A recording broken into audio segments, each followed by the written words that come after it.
আসসালামু আলাইকুম রহমতুল্লাহ। সকলেই কেমন আছেন? আশা করি ভালো আছেন। আজকে আমাদের সফর হচ্ছে মাওয়া পদ্মা সেতু। আমরা দুইটা গাড়ি ভাড়া করে রওনা হয়ে গেলাম মাওয়া যাওয়ার উদ্দেশ্যে। সকলকে বলা হলো সকলেই যানবাহনের দোয়াটি পড়ে নিন। আমরা সকলেই যানবাহনের দোয়াটি পড়ে নিলাম।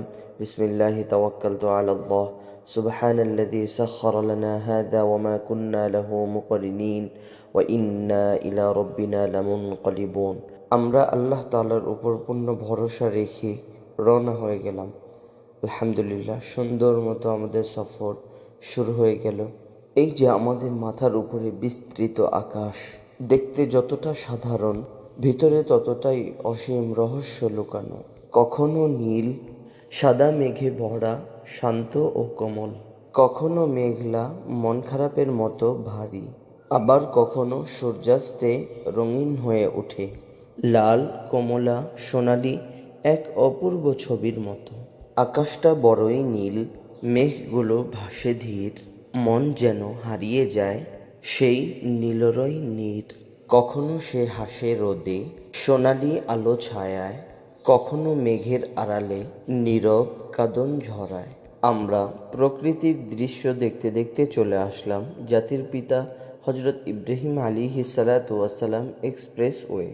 এখানে ব্রিজে ওঠার জন্য টাকা নেই। আমরা 130 টাকা দিয়ে গাড়িটি পার করে নিলাম। আমরা ব্রিজে ওঠা শুরু করলাম। মাশাল্লাহ, দৃশ্য এত সুন্দর, আমাদের মন যেন কেড়ে নেয়। এত ভালো লাগছিল তখন, দৃশ্যটা এত সুন্দর লাগছিল। মেঘলা আকাশ, আবহাওয়া অনুকূলে। আলহামদুলিল্লাহ, আমরা সুন্দরভাবে আমরা মাওয়ার উদ্দেশ্যে প্রায় মাঝ পথে চলে এসেছি।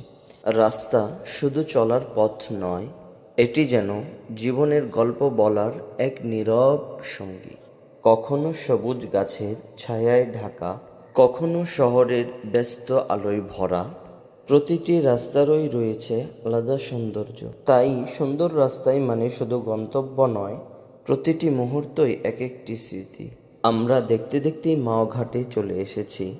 মাওয়া ঘাটের এই দৃশ্য দেখে আমরা মুগ্ধ। নদীর মধ্যে দেখা যায় সুন্দর সুন্দর জাহাজ।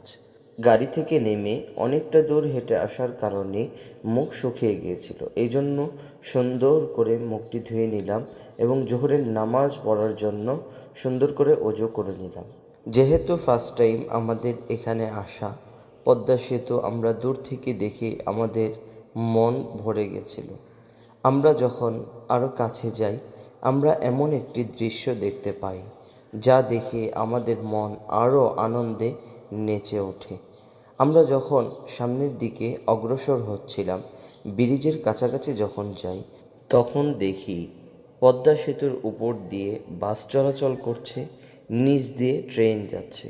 আর সে সময়টা আমরা প্রায় ব্রিজের কাছাকাছি ছিলাম। ট্রেন যখন যাচ্ছিল, এত ভালো লাগা কাজ করছিল। উপর দিয়ে বাস যায়, নিচ দিয়ে ট্রেন যায়। এই দৃশ্য দেখে সেই ছোটোবেলার কথা মনে পড়ে যায়। পদ্মা সেতুর উপর দিয়ে যদি আমরা যেতাম, তাহলে হয়তো এতটা আনন্দ করতে পারতাম না। আপনারা যারা পদ্মা সেতু দেখতে আসবেন, অবশ্যই আপনাদেরকে পরামর্শ দেব আমি, সেটি হচ্ছে এত টাকা দিয়ে টোল ভাড়া না দিয়ে আপনারা অবশ্যই ভোট দিয়ে পুরো নদী ঘুরবেন এবং পুরো পদ্মা সেতু দেখতে পাবেন। সবচেয়ে আনন্দের বিষয়, আমি নিজেই নদীতে গোসল করেছি, খুব ভালো লাগা কাজ করেছে। পানিও ছিল অনেক ঠান্ডা, গোসল করে মনটা শান্ত হয়ে যায়। নদী বয়ে যায় নীরব সুরে, গল্প বলে দূর থেকে দূরে।